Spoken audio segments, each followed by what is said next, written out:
Hey, just a quick note to say thank you for joining me on this episode. If this is your first time or you're a regular listener, please take a minute and rate the show on your chosen platform. A short review helps every show to be more visible to new listeners and provides them with value. So, thank you for being here and for helping out. Thank you. Welcome to this bonus episode of the Daring Creativity Podcast. This is where I revisit the interview published earlier in the week, providing me with the opportunity to zoom in on a few standout moments for extra value and meaning. I take time to digest the goodness my guests share with me every single week. And this week, I was chatting with Meera Lee Patel, and I enjoyed every single moment of our conversation. Meera is a best-selling author, illustrator, and a creative soul who is devoting her time to pursue artistic expression and share her philosophies with the world. Our conversation focused on the theme of her new book, Learn to Let Go, a journal for new beginnings. My conversation with Meera very much focused on how to let go of the person you used to be, how to find self-acceptance, and how you cannot escape yourself.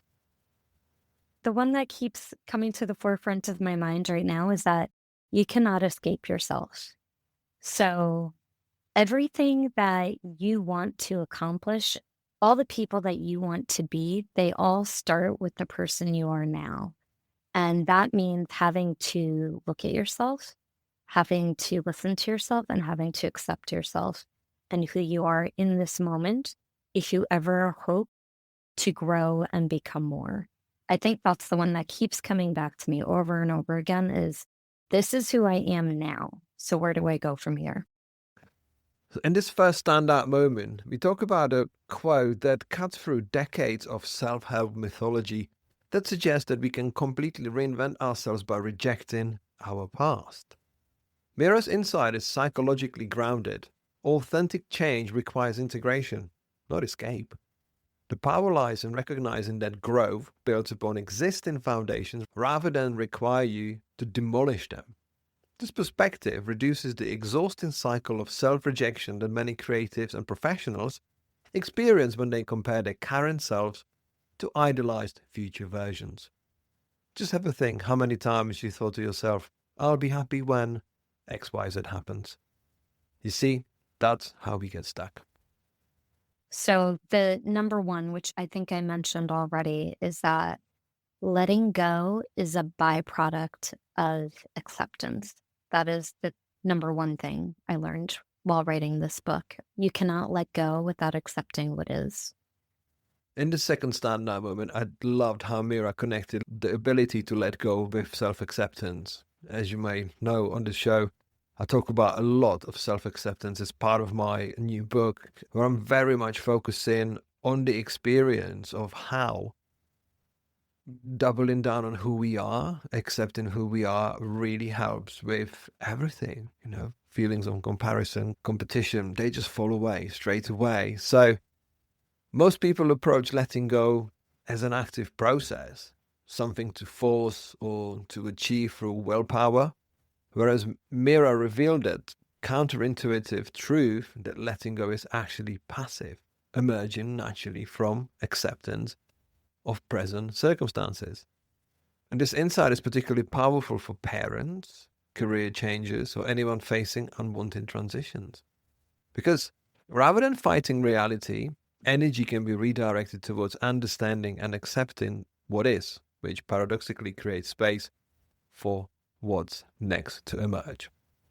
I had to come up with a system where I am acknowledging the person where they are in their life, the emotions, whether it is pain, gratitude, whatever they're feeling. But I also had to learn to detach. I had to learn that I am not necessarily responsible for solving this person's predicament, that I am not the best person to tell them what to do. That is not my role.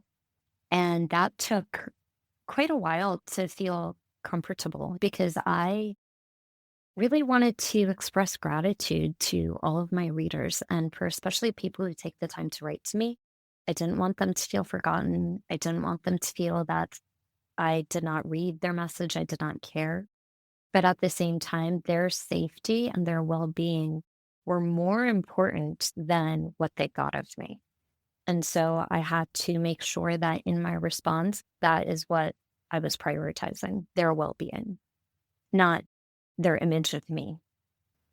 So throughout our conversation, Mira mentioned quite a few times how she's created a best-selling book, which is something that everyone celebrates. Some people really strive to create. But Mira's book was very much an honest journal, which she created to help herself. By releasing it out there and getting feedback from readers, and she was successful so much that she sold more than 1 million copies of that book, it's created a huge feedback, in a way good and bad, because she wasn't prepared that when you create a book that's meant to help people, they will also come back with more questions and more requirements. And this moment kind of addresses a critical boundary issue when it affects creators, leaders, and helpers of pretty much all kind, because Meera identified a hidden ego trap in wanting to save others. Often it's about maintaining our own image rather than truly serving them. Her prioritization of others' well-being over her reputation demonstrates her mature leadership. She told me how much she sort of had to learn how to deal with the stream of information coming to her after she published the book, because this perspective she's created is essential for anyone whose work involves vulnerability and helping others. It prevents both burnout and the danger of overreach of playing therapists without proper training. It's a kind of masterclass in separating genuine service from people pleasing. Putting the work out there that really matters, that you want your soul to connect with the others, can create all sorts of connections. And sometimes people need more help than just a book, and it's impossible to try to help to everyone. And it's also important to look after yourself. It's okay to become somebody new.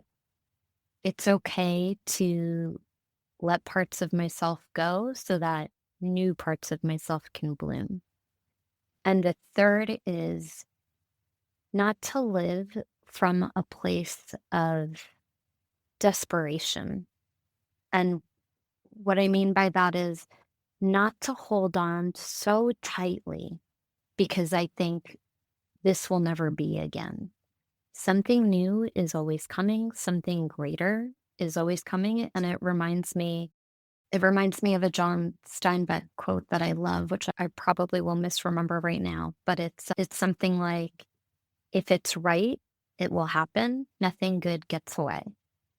And I feel like that sentiment really sums up acceptance and letting go and the period of my life that this book came from, feeling like I had lost so much, but the truth was that it was all building and I just couldn't see it yet.